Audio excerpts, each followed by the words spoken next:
Platform पे इस बात की जानकारी दी गई थी कि ऐसा मोस्ट लाइकली है कि ये ऑक्शन भारत में नहीं होगा, विदेश में होगा। और अब ताज़ा जो अपडेट है वो ये है कि शायद आपको सऊदी में एक वेन्यू मिले, वहाँ पर ये ऑक्शन कराया जाए। मोस्ट लाइकली आपको रियाद में ही ये आपको ऑक्शन होता हुआ नज़र आएगा। As of now final confirmation नहीं है, लेकिन बीसीसीआई की जो लॉजिस्टिकल टीम है उसने कुछ वेन्यूज़ के रेकी किए थे, और चूंकि रेकी में एक कंसेंसस बन के आया है कि हम अगर रियाद को चूज़ करेंगे तो शायद वो बेहतर होगा ऑक्शंस के लिए। पिछली बार हमने देखा था जब मिनी ऑक्शन हुआ था वो यूएई में, दुबई में कराया गया था, लेकिन इस बार ये ऑक्शन आपको सऊदी की तरफ जाता हुआ नज़र आ रहा है। और जो तैयारियां हैं बैकएंड वो भी शुरू हो गई हैं। क्यों मैं इस बात को कह रहा हूं? क्योंकि जो कंसर्न डिपार्टमेंट्स हैं उनको इस बारे में इत्तला दे दी गई है कि आप अपनी तैयारियां शुरू कीजिए, बट ऐसा अगर कोई चेंज होता है तो उसके बारे में आपको जानकारी दी जाएगी। लेकिन जो सोर्सेज के जरिए खबर मिल रही है वो मोस्ट लाइकली आपको रियाद में ही ऑक्शंस जो होंगे आईपीएल के वो होते हुए नजर आएंगे। अब दूसरी बात इससे जुड़ी हुई ये है कि तारीख क्या होगी और कब होगा ये ऑक्शन, क्योंकि ठीक है आपने वेन्यू डिसाइड कर लिया, अब आप ये बताएंगे लोगों को कि भाई हम किस तारीख को किस समय जो है ये ऑक्शन करेंगे। चूंकि ये ऑक्शन बड़ा है और इस लिहाज से भी पूरे जितने भी फैंस हैं, जो मीडिया आउटलेट्स हैं, वो सब इस बात का आधिकारिक जानकारी का इंतज़ार कर रहे हैं कि बीसीसीआई की तरफ से कब बताया जाएगा। लेकिन सोर्सेज के ज़रिए जो खबर है वो ये है कि आपको 20 से 30 नवंबर के बीच में ये ऑक्शन होता हुआ नज़र आएगा। मोस्ट लाइकली आपको यही वो 10 दिन का विंडो होगा जिसके बीच में कोई एक तारीख वो तय की जाएगी। अभी तक आईपीएल के जो गवर्निंग काउंसिल है उसने तारीख तय नहीं की है और ना ही इस वेन्यू यानी रियाद के वेन्यू को ऑफिशियल स्टैम्प किया है।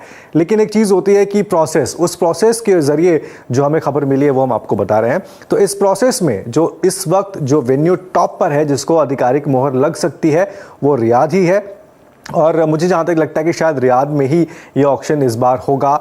और जो तारीख होगी वो 20 से 30 के बीच की होनी है। और मुझे ऐसी जो जानकारी बताई गई है शायद वो 25-26 तारीख के आसपास में हो सकता है ऑक्शन, लेकिन अभी इस बात की आधिकारिक जानकारी नहीं है और ना ही आईपीएल की जो गवर्निंग काउंसिल है उसने तारीख फिक्स की है। बट हाँ, क्लोज टू ये इसीलिए मैं बता रहा हूँ आपको कि इस वक्त जो डिस्कशन चल रहे हैं, जो बातचीत चल रही है, उसके आधार पर मैं आपको बता रहा हूँ कि 25-26 तारीख के आसपास में ये हो सकता है। लेकिन जो विंडो है वो 20 से 30 का है, आखिरी के 10 दिन में ही ये ऑक्शंस कराने की बात की जा रही है।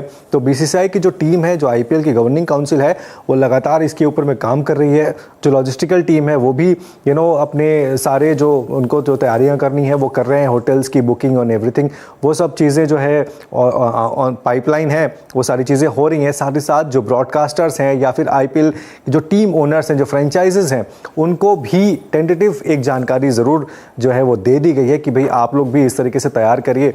और चूंकि रिटेंशन की जो लिस्ट है, जो फाइनल सबमिशन है, वो अब जो है अब आएगी, तो उसमें भी हमें पता चलेगा कि भाई कौन कौन सी टीम्स ने किन किन खिलाड़ियों को रिटेन किया है, किन को रिलीज़ कर दिया है, कौन कैप प्लेयर रुका, कौन अनकैप प्लेयर रुका, कोई विदेशी खिलाड़ी है जो अपनी टीम के अंदर में रुका, किन खिलाड़ी को रिलीज़ कर दिया गया। तो ये एक बड़ा ऑक्शन होने वाला है और एक नए तरीके से चीज़ें आपको यहाँ पर देखने के लिए मिलेंगी। साथ ही साथ हम ये भी आपको बताएंगे कि भाई रिटेंशन में किस टीम ने किन खिलाड़ियों को रोका। कुछ 2-3 ऐसी बड़ी टीमें हैं जहाँ पर ज़्यादा चर्चा है कि भाई जैसे मुंबई को लेकर बहुत ज़्यादा चर्चा है कि रोहित शर्मा और हार्दिक पांड्या, ये सब चर्चा हो रही है। चेन्नई में चर्चा हो रही है कि एमएस धोनी का क्या होगा। देखिए, अब अनकैप प्लेयर्स को अगर हम उस पॉलिसी को देखेंगे उसके हिसाब से आप कहेंगे कि हाँ जी वहाँ पर उनको रुकना चाहिए। तमाम और भी ऐसे खिलाड़ी हैं जिनके ऊपर में चर्चाएं चल रही हैं, लेकिन देखिए अभी तक आधिकारिक तौर पर किसी भी